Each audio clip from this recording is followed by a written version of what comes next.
देवमूर्ती येत आहे आंदोलनाचा दुसरा दिवस जालना नांदेड समृद्धी महामार्गासाठी जो मावेजा प्रकरणी इथं आंदोलन छेडण्यात आलेलं आहे। इथं विविध सामाजिक संघटना समाजातर्फे शेतकऱ्यांना पाठिंबा देण्यासाठी इथं येत आहेत। आता आलेले माहेश्वरी समाजाचे पदाधिकारी आपण जाणून घेऊया।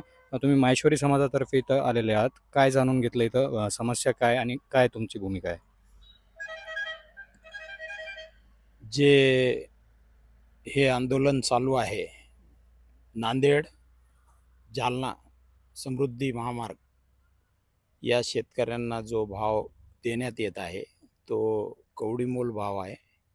त्याच्यासाठी दिलीप शेटनी जे आंदोलन हे उभं केलेलं आहे त्या आंदोलनाला महाराष्ट्र प्रदेश माहेश्वरी सभेतर्फे मी पाठिंबा देतो आणि शासनाला विनंती करतो की त्वरित या गोष्टीची दखल घ्यावी आणि त्यांना मावेजा हा बाकी ठिकाणी ज्या पद्धतीनं देण्यात येत आहे, करोडोनी दीड करोडच्या वर मावेजा समृद्धी महामार्गाला याच्या अगोदर दिलेला आहे, त्याच पद्धतीने या सर्व शेतकऱ्यांना असा मावेजा द्यावा या विनंती शासनाला मी माझ्या वतीनं प्रदेश सभेच्या वतीनं करतो। माझी आमच्या परिवाराची जवळपास 60 एकर शेती पिंपळगाव शिवारात आहे। त्यामधली बरीचशी शेती त्यात ह्या समृद्धी मार्गात जाणार आहे। माझं नाव दामोदर बजाज, मी आता सध्या जालना जिल्हा माहेश्वरी समाजाचा अध्यक्ष आहे। आमच्या शेतीमधनं आणि विभागणी झाली, जवळपास अर्धी शेती बाजूला पडली, अर्धी शेती बाजूला पडली आणि मधातून रस्ता चालला, ही सुद्धा बाधित झाली। आणि रेट आज तिथले जे जनरल रेट आहे 25-30 लाख रुपये एकर अशी रेट आहेत आणि आज गव्हर्नमेंट आम्हाला 5 पट धरून 25 लाख रुपये देत आहे।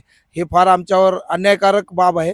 तरी आम्ही शासनाला हीच विनंती करतो की सगळ्या शेतकऱ्यांसाठी जे पूर्वी दिलंय किंवा आता जे सिडकोला देत आहेत त्या परीने आम्हाला सुद्धा ह्या शेतकऱ्यांना सगळ्याला व्यवस्थितशीर रेट द्यावे, योग्य भाव द्यावा, हीच आमची विनंती आहे। आणि ह्या धरणा आंदोलनाला आमचा पण पूर्ण पाठिंबा राहील, ही मी शासनाला विनंती करतो। आपली जी शेती ती किती वर्षापासून शेती करता किंवा समृद्धी माहीत पडलं त्याच्यानंतर शेती घेतली? आमची शेती जवळपास 1989च्या अगोदरची आहे अर्धी, आणि 89ला पुन्हा घेतलेली आम्ही, 89 नाही 82ला घेतलेली आहे। तरी आमची ही पूर्ण वडिलोपार्जित शेती आहे। ही वडिलोपार्जित शेती आहे। जसं आपण पाहिलं की इथं माहेश्वरी समाजातर्फे पाठिंबा देण्यासाठी पदाधिकारी आले होते। त्याच्यात जे इथं दामोदर बजाज आहेत ते नेर शेवली इथं त्यांची शेती आहे, पिंपळगाव इथे देखील त्यांची शेती समृद्धीमध्ये जात आहे।